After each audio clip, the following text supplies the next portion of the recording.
Bismillahirrahmanirrahim. Assalamu alaikum warahmatullah. My today's session is exclusively, most importantly, and particularly meant for one of my Muslim sisters who is residing in one of the Western country, Europe rather, and generally for rest of my Facebook family who are understanding the language. She has raised her concern in the form of a comment on my latest Facebook post captioned "Destroying the Society and Social Fabric." She has written a comment there. I will read it for all of you. There is nothing wrong with empowering the women. Allah has empowered us. The real issue arises when someone is enslaving others while making them believe it's empowerment. However, does the East truly empower women? Note of interrogation. Does it grant them the rights that Allah has given them? Again, note of interrogation. I leave that for you. For me, she is leaving to reflect on, my dear brother. I will try to reflect on all of this, and I hope rather, that she will be satisfied by the end of this conversation, inshallah, thumma inshallah. Point number one. Corruption in any or every form is highly dangerous. It's highly dangerous. It's enough to destroy the societies. However, it's deadly dangerous. I repeat, it's deadly dangerous. I personally do believe that it's deadly dangerous when it comes in the form of religious attire or appearance. It's deadly dangerous when it comes in the religious form, appearance, and attire. Point number two. It's quite obvious that she might not have understood the whole conversation due to obvious reason, that is the difference in the language, because I have talked in Kashmiri, so she might not have understood that language. That's why she is raising her concerns. So it's okay, it's fine. Point number three. Absolutely, exactly, and even I can say certainly, surely and definitely there is no any harm, there is no any issue. Rather, it's highly appreciable that anybody is talking about women empowerment. Even Islam encourages women empowerment when it's in the name of empowerment only. So far as acquiring and attaining of education and knowledge is concerned, so far as making the bonds of family strong is concerned. But when it takes the wrong turn, it only takes the wrong turn when women are being deceived in the name of women empowerment.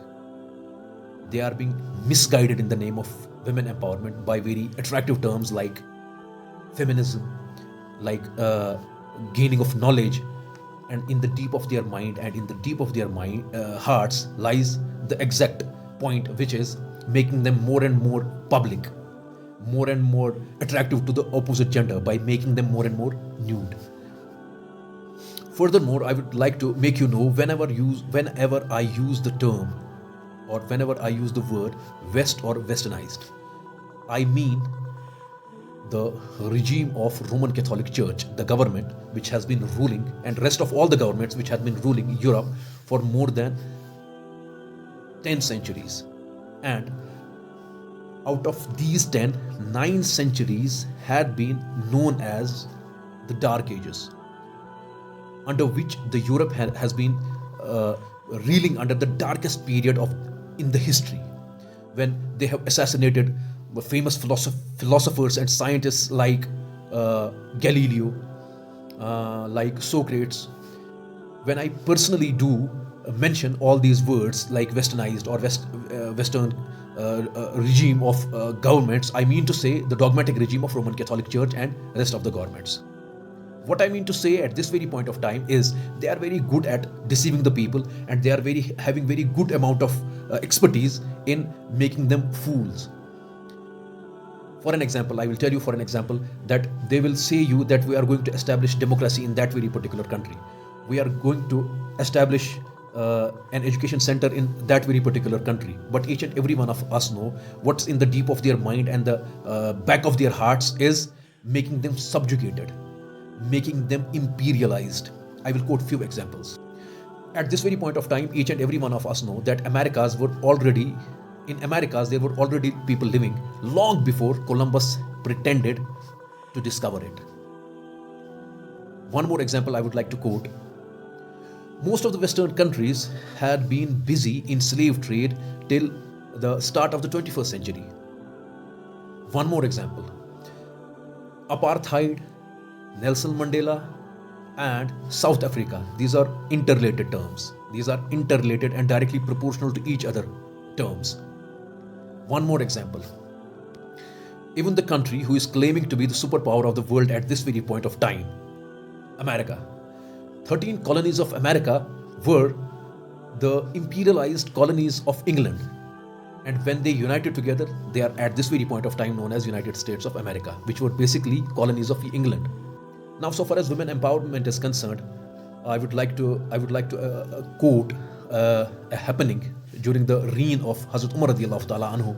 Can anyone out there, here or anywhere, quote or show me any such example of women empowerment in the history of mankind, that an old lady coming from a very gentle disposition is interrupting the second just and the righteous ruler, Khalifa of Islam, Islamic Empire rather, whose empire was spanning for more than 22 lakh kilometers. And he was issuing an official verdict, an edict rather, passing an ordinance over the valuation of the meher. And the women and old lady rather is interrupting him publicly and argued, quoting and saying, when Prophet Muhammad sallallahu alaihi wasallam didn't fix any amount of meher, dower, who are you to do so? To which Hazrat Umar radiallahu ta'ala anhu is taking the whole ordinance back.